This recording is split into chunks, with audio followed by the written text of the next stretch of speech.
Good morning everybody, welcome back to Cilinix Crypto. Hope you're all doing great and welcome to this new video and daily update on Rndr.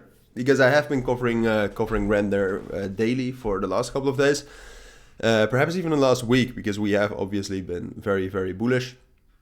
In this video we'll take a look at it again. We got a massive bullish breakout with the bullish momentum that we got overnight, which you can also, for example, see with Bitcoin. We got a nice bullish breakout with Bitcoin as well, but in this video, we'll talk about Rndr specifically. So that's what we'll do. We'll talk about the technicals, how high we can get, that type of stuff. Before we get into that though, if you want to receive daily trading signals from me, check out the links down in the description or in the pinned comment, excuse me. And there you'll find instructions on how to join, but also trade results and everything you need. It's fully transparent and profitable. But now on to Rndr. So we have been very bullish for a while now.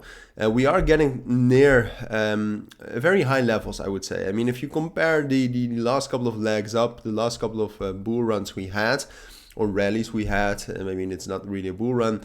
A level like this, so this level right here between 2.75 and 2.9 is a resistance level that is probably going to cause a little bit of trouble.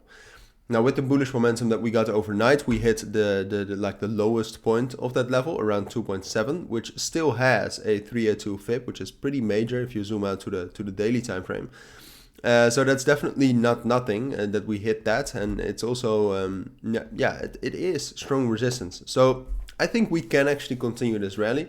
I mean, Rndr token has obviously been very strong, and right now there's probably also there's probably some sort of manipulation going on, but there is this perceived partnership about Rndr token and Apple.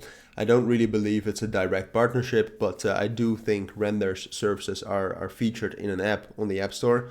That's all. Then, I mean, even Steppen and GMT have a more direct partnership with Apple, I would argue, but all right.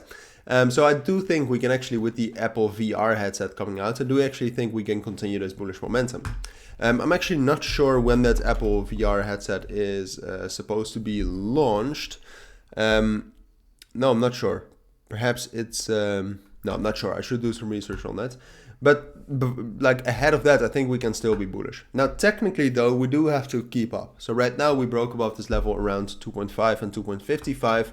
It looks like we're retesting that, right? So it looks like we're going to be dropping down there, and if we can actually find that support, all right, so if we can find support and actually stay on top of that, or get a little bit of a bullish breakout above 2.65, for example, then I think we can reach our next price target around 2.75 and 2.9, all the way up to 2.9. So when I said stay on top of it, what I mean is at least stay on top of it for like 24 hours. Like if we can stay on top of it until, if we drop down there, we find support and we just barely move, but we are still on top of 2.5 tomorrow morning, we're still good. It's still a bullish breakout and we're still showing strength. And then I still think we could reach 2.75 and 2.9. The problem is, and that's not necessarily what I expect us to get a little bit higher into this area. The problem arises when we drop down there and we drop down below 2.5. Like I said, I don't expect that, but if that happens, we'll drop down all the way to 2.4 and 2.3 and 2.35, especially, or specifically 2.35 and 2.3. And I am not too sure if from there we can actually be strong enough to rally all the way above 2.5 and 2.55 again. Especially not with some big news coming up, such as the FOMC minutes. But I will keep you updated on that, of course. For now, that's my full analysis on Rndr. So thank you for watching. Take care today, and I'll see you tomorrow. Bye.